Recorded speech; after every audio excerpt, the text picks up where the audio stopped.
Hey boys and girls, Miss Lacey here. Welcome to week 4 of October already. I hope you have been enjoying all the lessons and I hope you have a great week. And I'll see you next time. Bye-bye.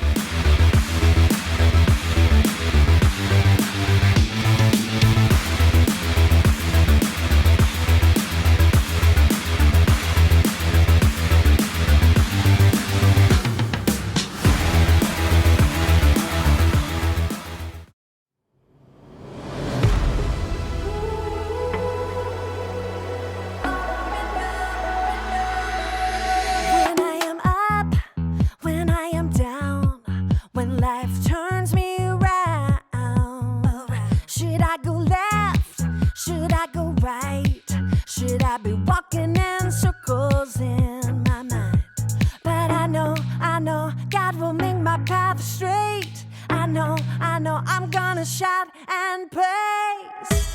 My God can be trusted over and over and over again.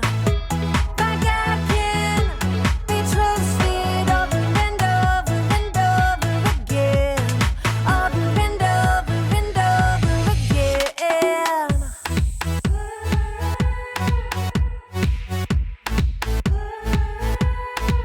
When I am up, when I am down, when life turns me around, should I go left? Should I go right? Should I be walking in circles in my mind?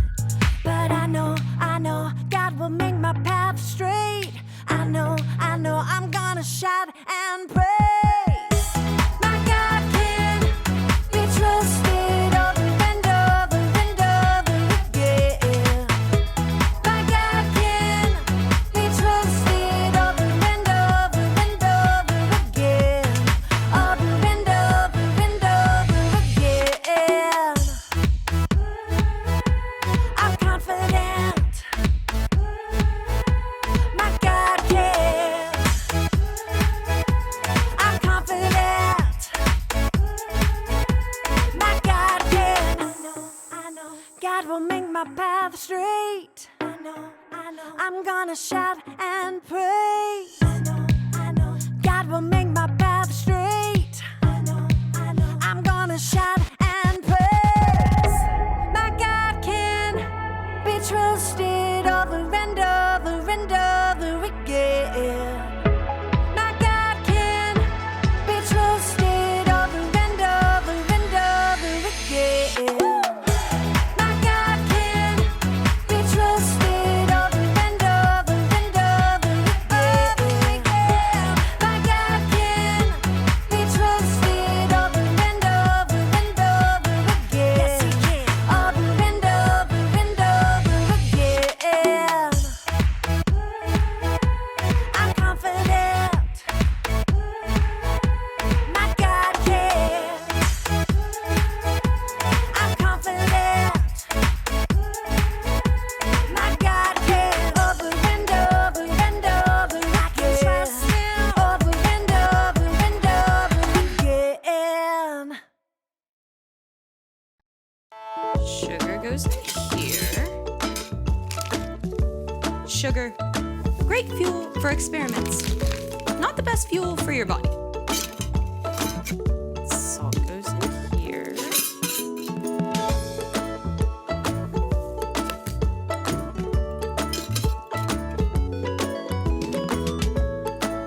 Welcome to Story Lab. I'm just restocking our experiment supplies. This is the salt, and this is the sugar. Let's put these away.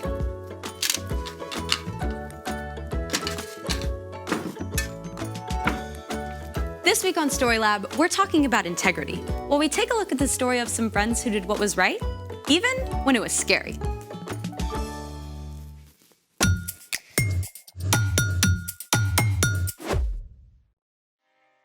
Hey, I'm Skylar. And I'm Sebastian. Today, we're talking about integrity, which is choosing to be truthful in whatever you say and do. Look, can I get a hand, please? This is heavy. So much sand for our experiment. Right, but that's just the foundation. We also need fuel. Which is? Sugar. We're making a lava snake. Oh, I've always wanted to try that. Well then, Let's make it! This is a really interesting group of ingredients. I know, right? Oh, wait, I forgot the sugar. Can you grab that, please? Yes. Thank you. Are these both sugar? Probably. All right, thanks for grabbing that. You're welcome. I love experiments with fire. Me too. And since we'll be working with fire, we need a grown-up. A lava snake is a chemistry experiment. We're gonna combine sugar and baking soda with the fire to create the snake. Sounds like we have to have the right ingredients for this to work. We do indeed. But let's take this outside. First, soak the sand with lighter fluid.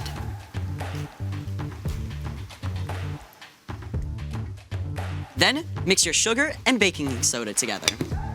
Thank you. It should be 3 parts sugar. And then 1 part baking soda. Mix it around a little bit. You can use a whisk. Ah, yes. And then we're gonna add our sugar baking soda mix into the middle. Now, we add our catalyst, which makes the chemical reaction happen faster. For our experiment, our catalyst is heat. All right.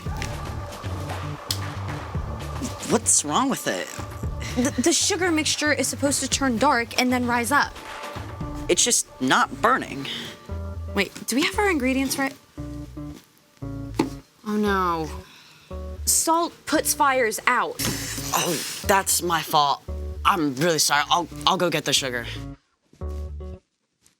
We're not gonna see a lava snake if we don't have the right ingredients. Here's the sugar. How did you grab the salt? I'll be honest, I chose a random jar, and I didn't look at the label. I should have double-checked and did the right thing in the lab.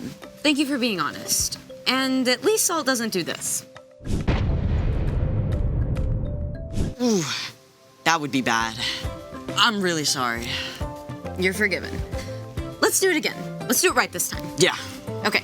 First, add the fuel to the sand. Then, mix together the correct ingredients. 3 things of sugar. 1, 2, and 3. And 1 thing of baking soda. And then we pour it in. And now, catalyst.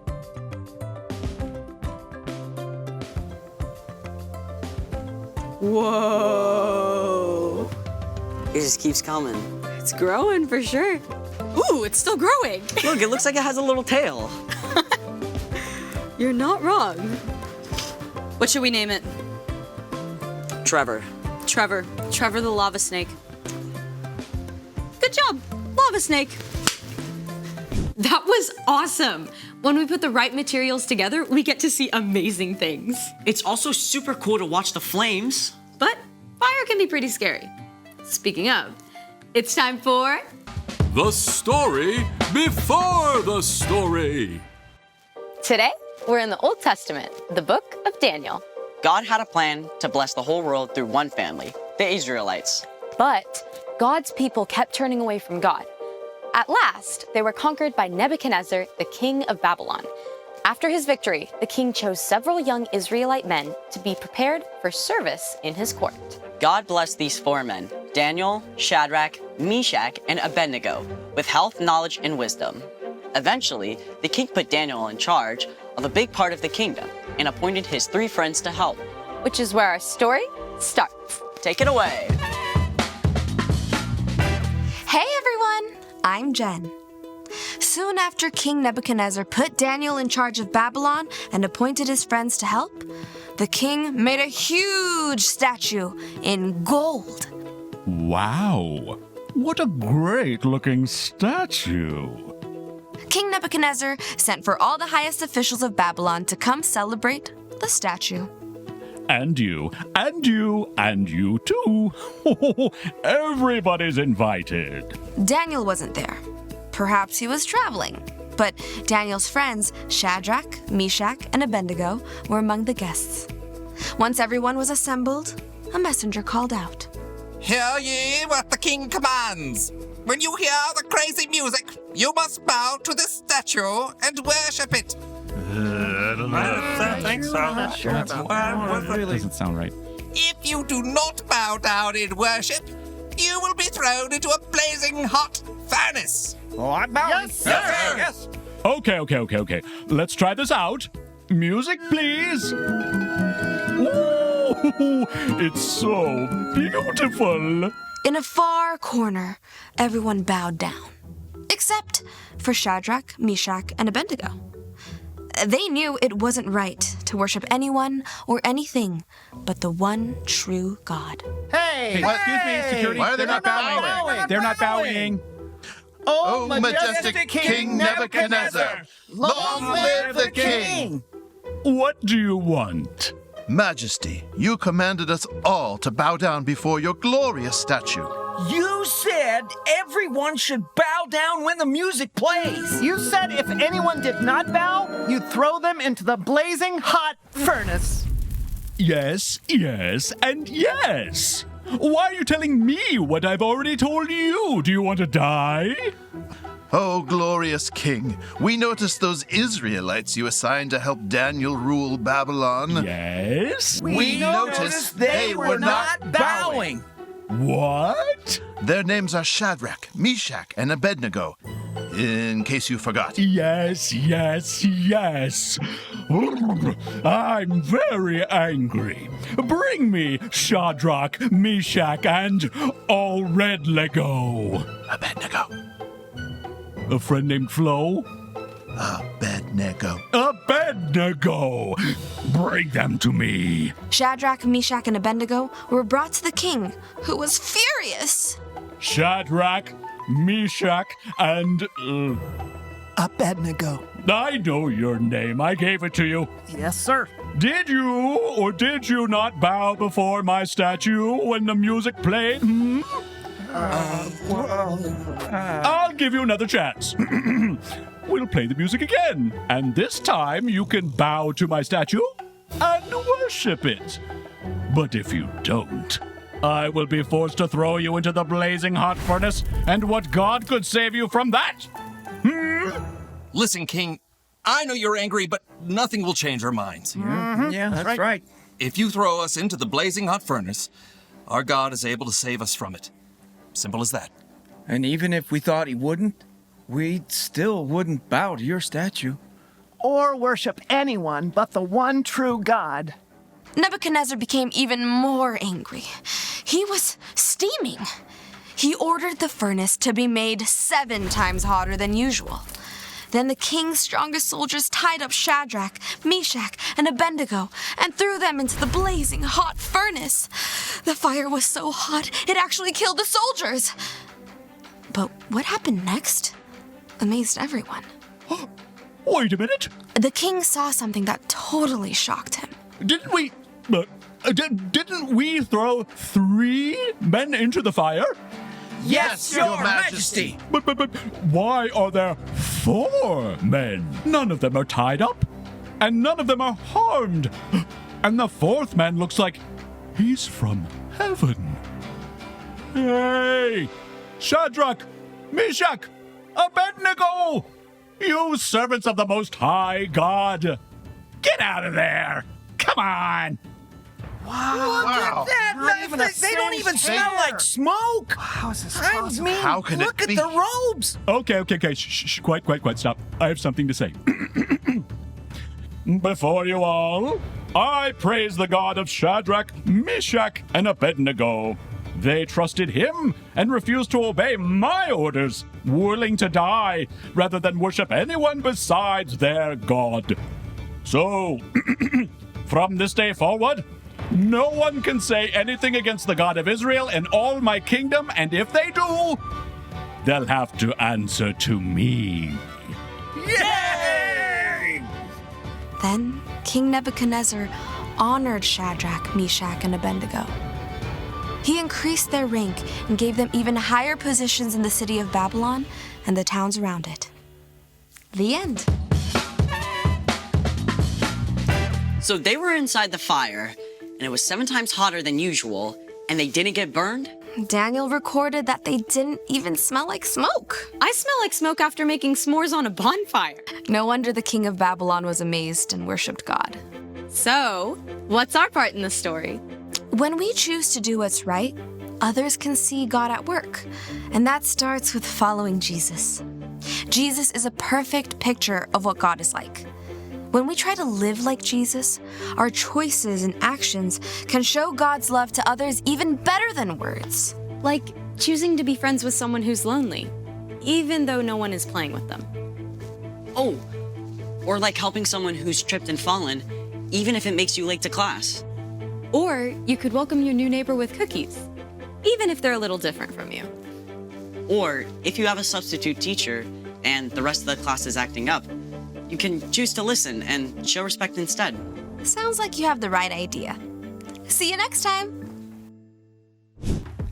So here's the thing. When you do what's right, others can see God. Just like Shadrach, Meshach, and Abednego. Just like when we finally added the right fuel to our experiment, we were able to see the cool chemical reaction. That's right. Hey, you might want to check the label on that.